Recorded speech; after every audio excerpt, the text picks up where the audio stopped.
Chapter 4 is marketing, and this is what your clients are most interested in, and so therefore there's pretty big emphasis in the consulting project on this and quite a few points associated with it. So let's dive into this. I want to go through some of the basics with you as a refresher and to instill what I think are the most important things for you to consider. So the first thing is target market. It all is driven by your target market. You would not be placing ads for all brand on a children's cartoon show, right? So you want to understand your target market. I'll talk about this more in just a second. And then based on your target market, then you develop your integrated marketing mix strategy. So here's the marketing mix elements. As a refresher, the four P's of marketing, and you want to create a kind of an integrated traditional marketing combined with a digital marketing strategy. So let me just give you a very quick example. Southwest Airlines. Their product is that they are a low-cost carrier, but their brand, what is it about their brand that makes them unique? Is that they brand themselves as the fun airline. People like to go there. It's great. It's friendly. It's nice. People have good experiences. So that's how they differentiate themselves from other low-cost carriers like JetBlue and other ones.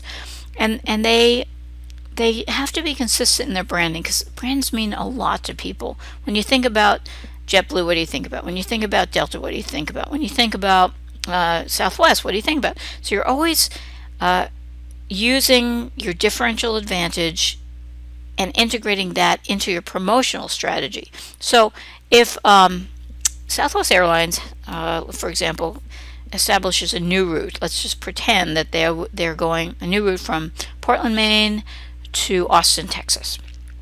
Well, they're going to decide who are the people, who are their target market customers who they need to reach, how to most cost effectively reach them through a combination of, let's say, TV ads in those specific geographic markets, people who value pricing, but they also value the experience. And so you do some research and you figure out who those people are. And then you would figure out, again, do they watch certain TV shows? Do they look at certain websites? Should we just do, usually one of the most effective things is search engine optimization, whether through sponsors ad where you pay per click on Google or Facebook or whatever, because everyone, when they travel, look at their behaviors, they search. They go onto kayak.com or Google Flights. Now, interestingly, I don't think that some sites like Kayak actually include Southwest and JetBlue, so they have to get even more creative. Do they register with TripAdvisor just so that people can look at ratings and so on? It gets, you have to be really creative and innovative, but you have to find the best, most cost-effective way to meet them. But then you have to promote your brand. Why should people who are flying from Portland to Austin, why should they pick JetBlue? They can fly in American and Delta and so on. So you have to develop the brand with a consistent message which talks about the benefit people get, which would be the major benefits to the target market would probably be the low cost, the low price, and also the experience, the fun, friendly environment. And you create, a message that resonates with your target market. So that's the pricing. Obviously, where a value creates value because it's a great experience at a low cost. So that's the other thing you're always wanting to focus on is the value. I will pay a lot more to buy Tide laundry detergent because to me, when I look at the product, the brand, what does that brand mean? The benefit to me is it cleans clothes really well, you don't have to use a lot, and it's consistently superior performance. The attributes or whatever the chemical formulation is, but the brand, Procter & Gamble promotes that brand very heavily with that, clean clothes every time. You don't have to use them much. It's really a great value. So even though you pay more and sometimes a lot more, it's still a great value. And, who wants that cheap stuff where your clothes never get clean? So the pricing is consistent with the product, and then you promote, to your target market what's most important to them. And then the place, how do you reach your customers most effectively? If it's Tide detergent, obviously it's intensive distribution. It's in all the supermarkets and all the Walmarts, and all the big box stores.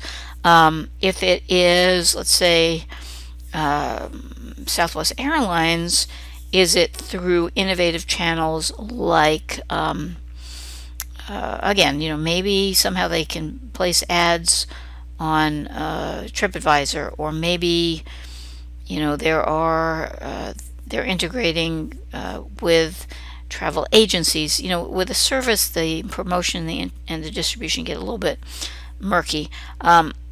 In the old days, distribution and innovation distribution, now they're very mature, but in the old days when banks first came out with ATMs, that was a new innovative form of distribution of banking services.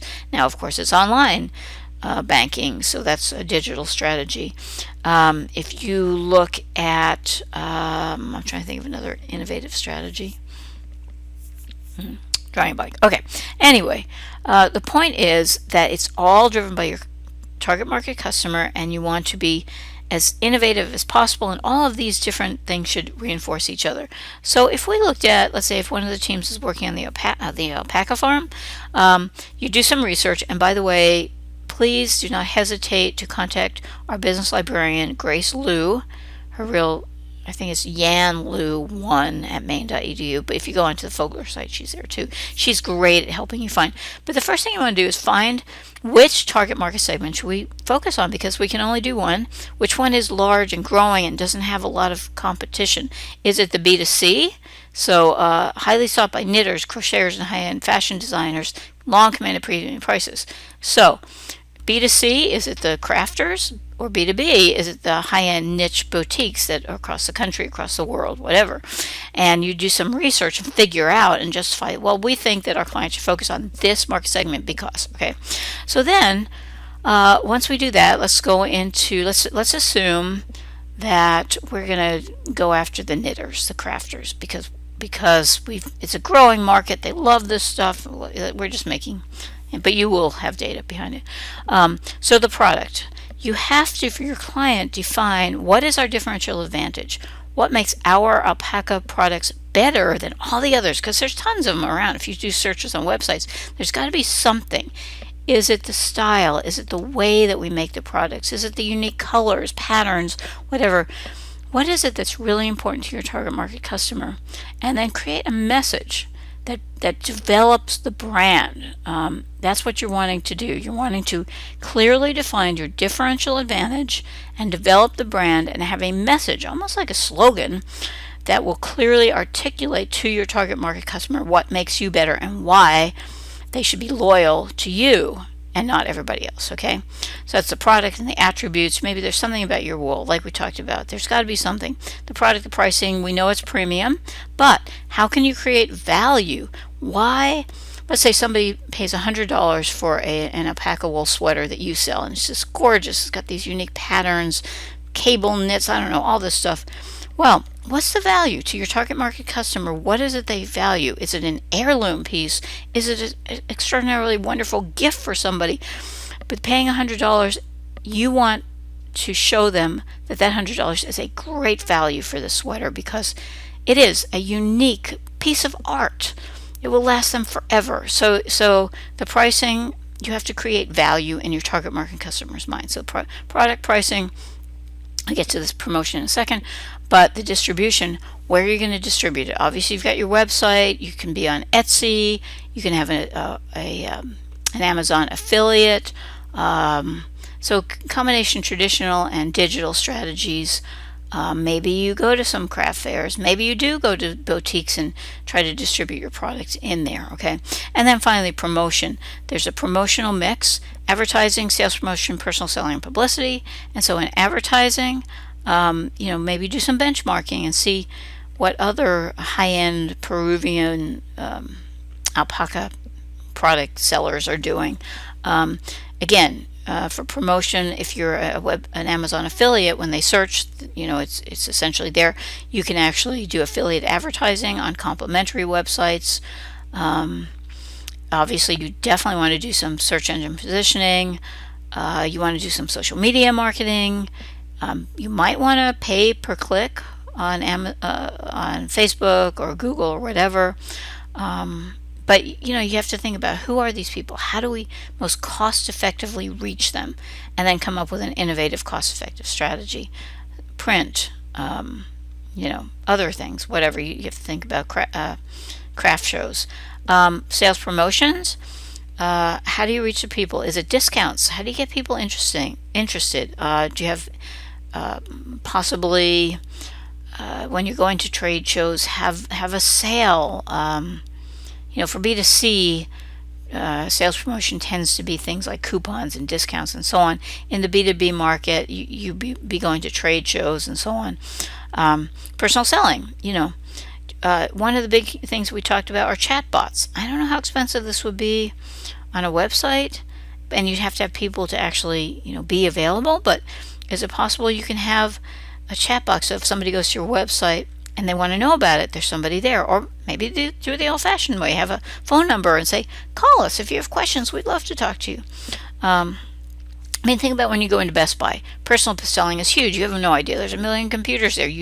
The salespeople are hugely influential in saying, "Oh, this HP is the best one," or "This Mac is the best one." And personal selling can be big, especially for high-end products where people want validation. And then finally, publicity. Can you get news stories into like knitting magazines, or can you write blogs and post it on crafting kind of websites? Can you get stories in other kind of trade magazines? So you want to be creative and get really good publicity. If you do have a sale, you want to promote it in your advertising. In your personal selling, you're always wanting to be sure people know your website and your Facebook and so on. So that's all integrated as well. I hope that makes sense. Again, there's going to be a lot more details in Blackboard on all of these elements in here. So for the rest of this, I actually want to get out of this and I want to just show you a few things real quick. So some trends. Video is apparently hugely important. Video ad sharing is multiplied 63 times. People pay attention to videos when you're advertising if you've got a social media presence. Let's see. Lots of people watch the videos. 84% of internet traffic will be video content by next year. People watch hundreds of millions of hours of YouTube. Getting one page listing on Google search increases 53 times with video. So there's your search engine optimization. Anyway, lots of interesting statistics. Drives engagement, creates customer loyalty. So okay, videos, we got that. Alrighty, and then let's see. Oh, this was just a social media channel. They keep changing, but you want to use the social media channels that your target market customers are interested in. A few more trends in digital marketing.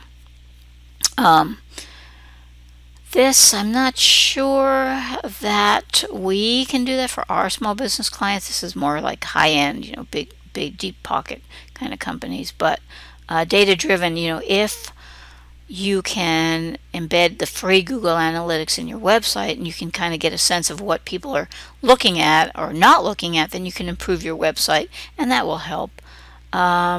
Crowdsource, again, social media, really try to leverage it, try to find engaging videos and contents and create a buzz. What if you can do some cute video about people wearing your alpaca sweaters in a funny way? You know how people love that stuff and share it. So create a good social media strategy. Influencers, if you know people, if you can sort of reach the influencers in your target market, they will tell others. Again, more of a social media strategy.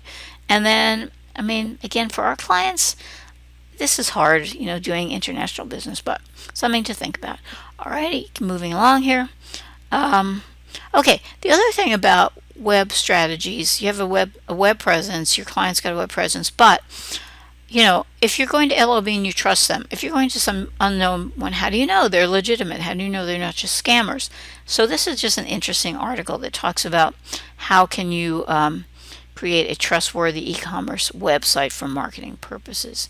And so they say, okay, well-designed ad, well-designed websites, it kind of creates Credibility, it looks nice. It's like, oh, that's professional. I think that looks pretty good. What else here? Oh, reviews. We all check reviews, Yelp.com, TripAdvisor.com, whatever they are. Everyone looks at reviews, Amazon.com. So, definitely try to get people to review your site, especially, people or opinion leaders, whatever. Credibility, register with the Better Business Bureau, have contact information, and I guess that's about it. Okay, moving along. Okay, personalization. They talk about 2017 being the year of, oh, sorry, this is old. 2015, sorry. But anyway, there's just some examples. You've heard of Stitch Fix. I don't know if our clients can do this. Amazon if you like, Netflix if you like this, you'll like that, and so on. Yeah, I don't know if we can really do this, but at least you're aware of it. Okay. Okay. So, U.S. advertisers spent 17.76 billion last year in the first 3 quarters of 2016. So digital advertising is huge. Okay, you can see digital advertising is growing. Okay, and this is how search. So if you want to, have a paid sponsor ad with Google, it's very effective.